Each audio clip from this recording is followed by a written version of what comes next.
Hi, I'm Warrick from Harder and Steenbeck, and today we're going to make a video for you for your first miniature painting project with the airbrush. 3 things that we think you should be able to do relatively well on the first thing that you paint, as long as you follow these guidelines. Now, what are these 3 things? Well, first of all, we want to do a prime. Now, why is a prime something that you'd specifically want to do with the airbrush? The reason is because with the airbrush, we're able to put the primer down enough that we completely cover the surface and we get that really good chemical bond and preparation for all the subsequent paint layers, but so that we never put too much on that we lose any of that surface detail that you fell in love with on that miniature that you purchased. Why would we want to use the airbrush for zenithal highlighting? Well, there's a great reason for that too, and it's this. We can use the airbrush when we've got white in it to behave as if it's an actual light source.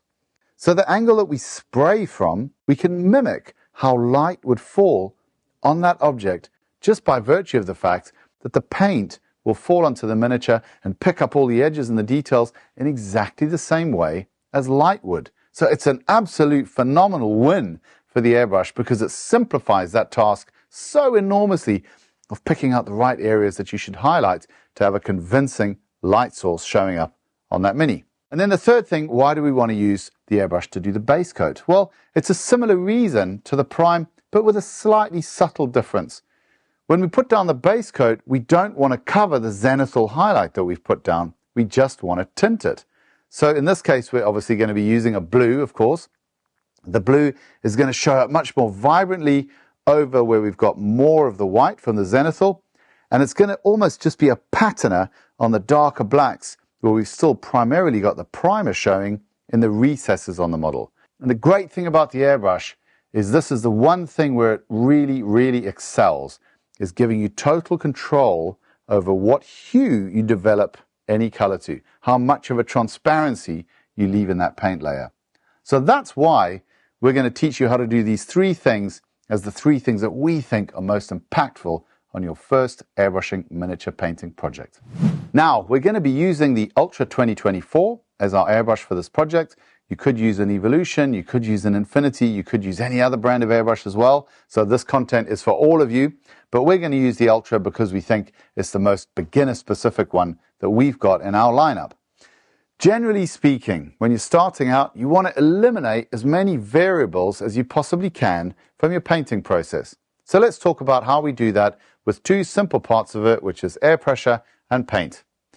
Air pressure, with most airbrushes, again from any brand, if you set the airbrush up from 25 to 28 psi, for 90% of the work you're ever going to do, that's going to work just fine.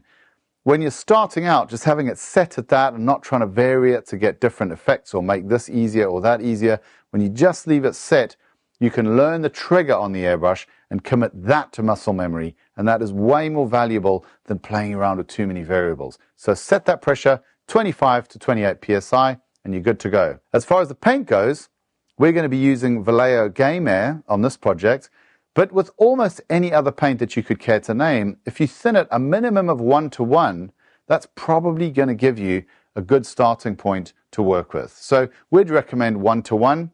If you're using normal paintbrush paints, for example, Game Color rather than Game Air, 2:1 would be better. But with almost everything, 1:1 is probably going to get it to work. So let's start out with the primer.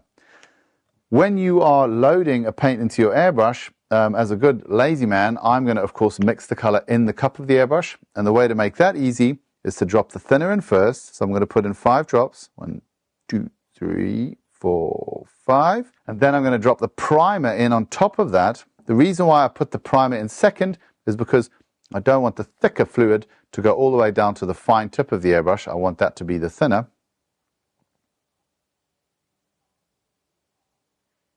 So I've got my 1:1 mix done. Mixing in the cup on the Ultra, you can do it with something physical, like the end of a paintbrush. I know that some of you like to do it by bubble back, but for beginners, this is a little bit more of a complicated method. So for my money, it's just super easy just to get the back end of a paintbrush and just basically poke it in there a few times, and that mixes it up good enough for what we're doing here. Couple of pulls on the trigger to get that flowing. test it on your fingernail or a nearby piece of paper if you wish, just to get a feel for it. And here we see we've got some beautiful primer flowing out the front of the airbrush. On the Ultra, you can set it to prime if you like. A good distance for priming objects the size of minis in general is about a fist's width away from the object.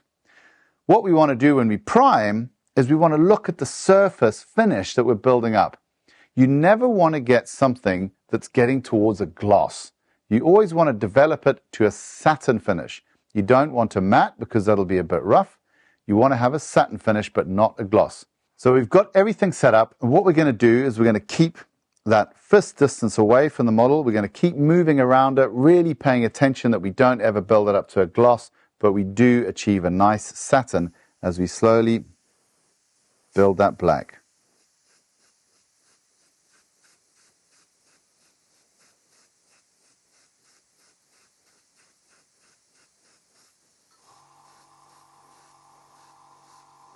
So always just a satin finish, never more than that, never a gloss. We just don't want the gloss.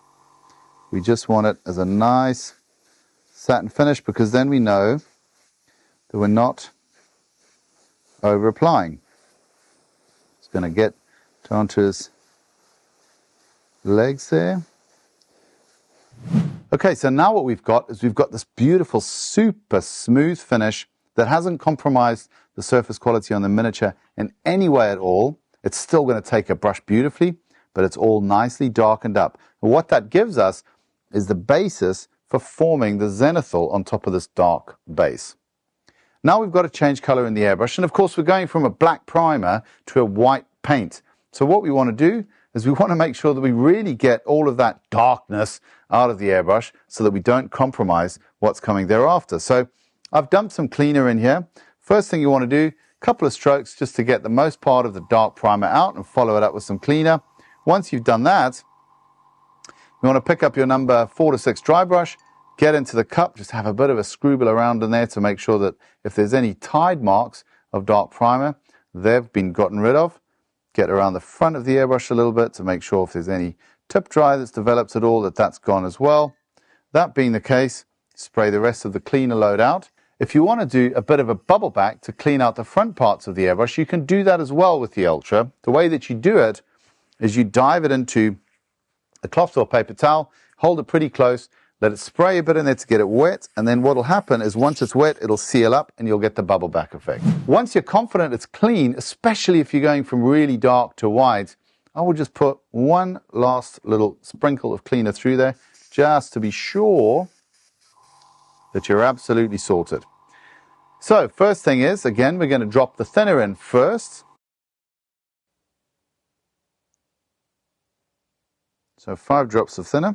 Now we're going to follow that up with 5 drops of dead white. I'm then going to use the back end of a paintbrush just to mix that in together. And then the important thing to do is before we start painting onto the miniature, we just want to get that bit of thinner that's sitting right at the front through. A couple of sprays like that, we're good to go. Now, we have to decide where the light source is going to be on this particular model. Now, the head is set looking in this direction, so I'm just going to assume that he's looking at something that's just opened up. So we're going to take the light source as being there. We're going to bring it slightly above him. And the first zenithal that you want to put down is a fairly diffuse, let's say, sprinkling of light from where you think the light source is going to be. You move it a little bit around the model just to catch all the areas. And then you want to stop and take a look at how those highlights have fallen on that model and how you might want to reinforce them to give that sense of perspective some real strength. I've set the Ultra Airbrush to highlight number 1 because that gives us a pretty good flow for this kind of painting. So what we're going to do is we're going to position the airbrush about a fist's width away, and we're going to gently just pulse the trigger and just watch that white start to develop on all of these highlighted areas on the model.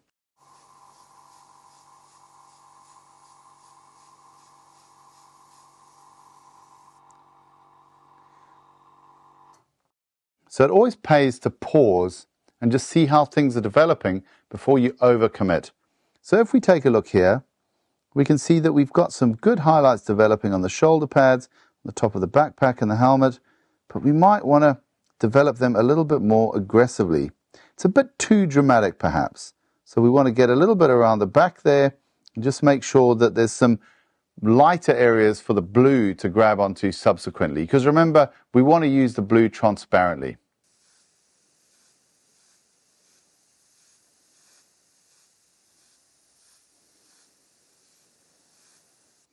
Again, let's take a pause, have a look and see what we've got.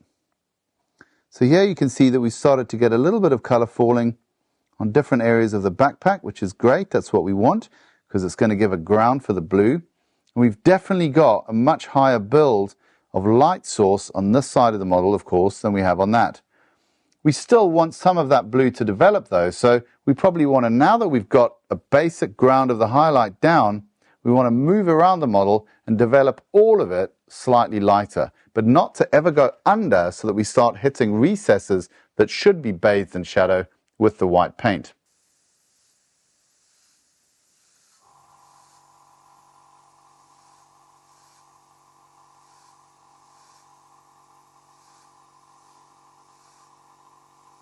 Okay, let's take a good look at the model now.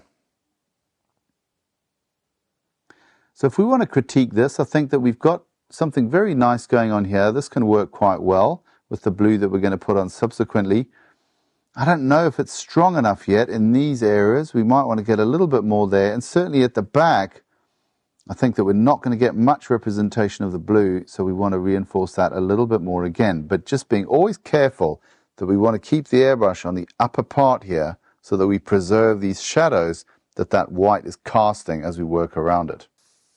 So I'm just paying particular attention to make sure that I just land a little bit more onto his lower areas. But I'm keeping this angle here, so this upper angle. And that's exploiting the detail in the molding of the miniature to give me that highlight system. Okay, now I think what we've got is we've got enough ground for that blue to work well. We've still got the shadows being cast. I think that's still working. And I think we've got a little bit more of a build of the white here, so we're getting a little bit more vibrancy on this side where our light source is. The helmet's fading nicely over to the back. And the question that you've got to ask yourself now is, how difficult would this have been to get so correct with all these cast shadows if we weren't able to use the white paint as if it were a light source? This is one of the great secrets of the airbrush in terms of how it can prepare the miniature for the base color that's going to follow. Although we've got a really good ground there, and I do like fairly dramatic lighting on the subject, I think we probably just want to pop this shoulder pad that's closest to the light source a little bit more. Now, there's a couple of ways we can do this. We can go in closer and we can pop it more with a detail stroke. The other way we can do it, which is what we're going to do this time, is the easier way, which is that we're just going to use the airbrush from a very particular direction. It's a simpler stroke because we're further away, it's a bigger trigger pull, and we're just going to let those facing areas build a little bit more again. So again, we're exploiting the shapes in the molding and the property that the airbrush has, that it can drop color down onto a miniature in the same way that light would fall on it. It's an easier way to paint when you're starting out. If you want to do object source lighting and so on and so forth, then obviously you need to master the other version. But for this, when you're just looking to get an army on the table looking fabulous, this works really, really well.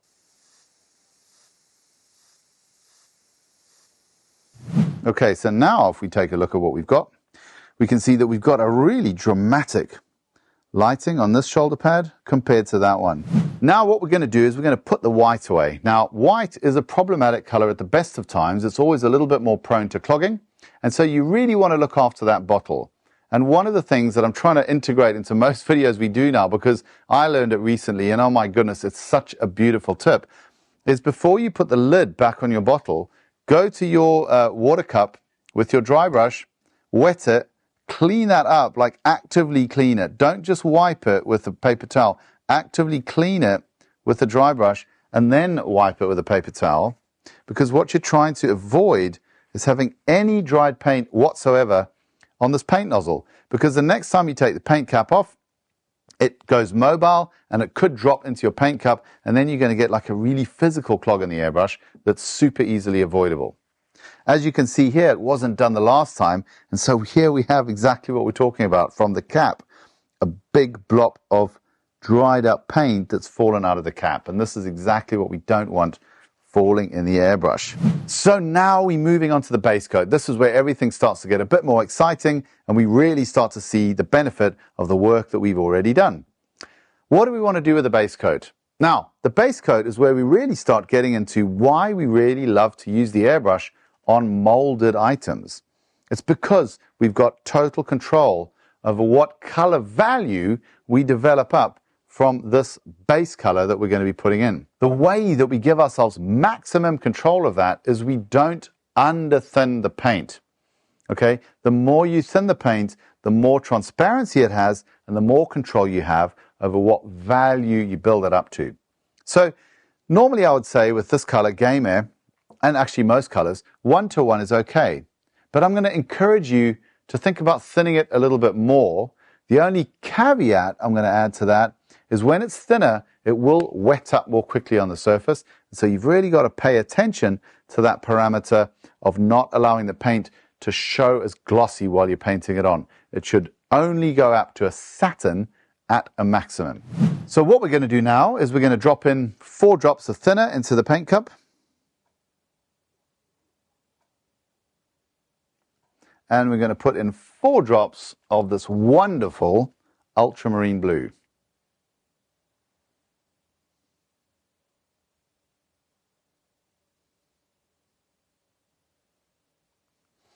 And actually I just changed my mind. I'm going to drop another 2 drops on top of there.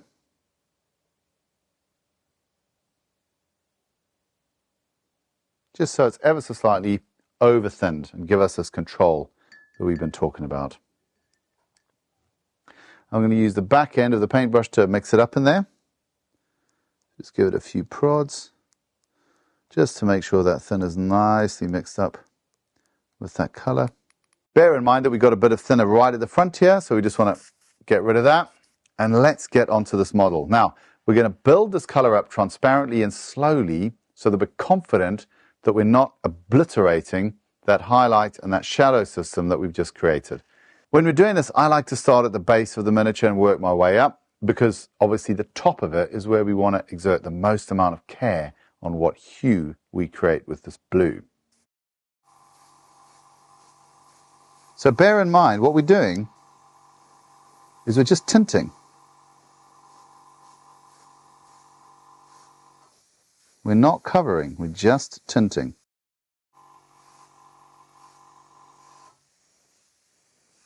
So the approach that we take when we're basing this, or glazing it, let's say, it's a little bit different. Yes, we want to catch the same angles as the highlights because that's where we want the blue to be the most intense, but we also want to lend a patina to the darker areas, so we do have to hit them.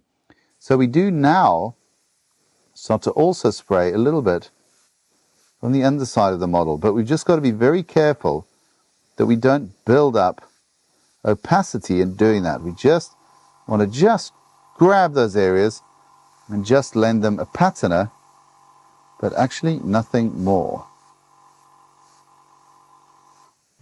Right, so we've just taken a pause and just looked at what we've got.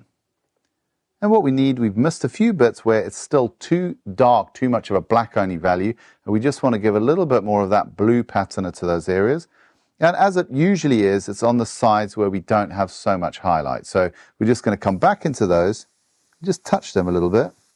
Nothing serious, just a quick little touch, just to make sure that we've built that value up all around the model, just underneath the shoe here a little bit, the boot. Backpack perhaps, just to give it a little bit of a patina of blue. Get inside that armor there again, just to make sure that it's representing. And for my taste, which does err on the side of dramatic, I'm going to call it good. Now this here is not designed to be the ultimate airbrush job on a Space Marine. What this is designed to be is something that almost anybody can follow in the first 20 minutes of them picking up the airbrush. So the steps to remember: Get your paint thin so that it flows nicely. Even if it feels like it's a little bit too thin, it's much more pleasant to work with. Look for only achieving a satin finish, not a gloss finish. That's too much paint.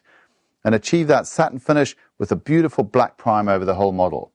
Decide on your light source. Get your white thinned up and in the airbrush, set your model down, decide on the light source, and use the airbrush as if it were a spotlight.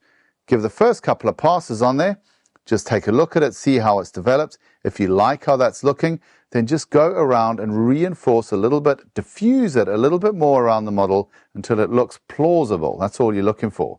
Once that's done, take another look at it again and just see, is it dramatic enough for me? Do I want it a little bit less dramatic or a little bit more? Make those corrections. Again, keeping that distance the same. There's no need at this stage to go in and reinforce highlights. Just use the directional nature of the airbrush to do it. Once you've got that, mix up your base, and again, mix it up fairly transparent so that you can work this on in a really controlled way. Remember, these are your first few strokes with the airbrush. You're not going to make it with precision, so having a more transparent color that you can build up slowly with multiple coats is much, much better, as long as you remember that you never want to let it build up to a gloss. So just be patient, let it build up until you say to yourself, do you know, I like it like that. This is all I want to do with the airbrush.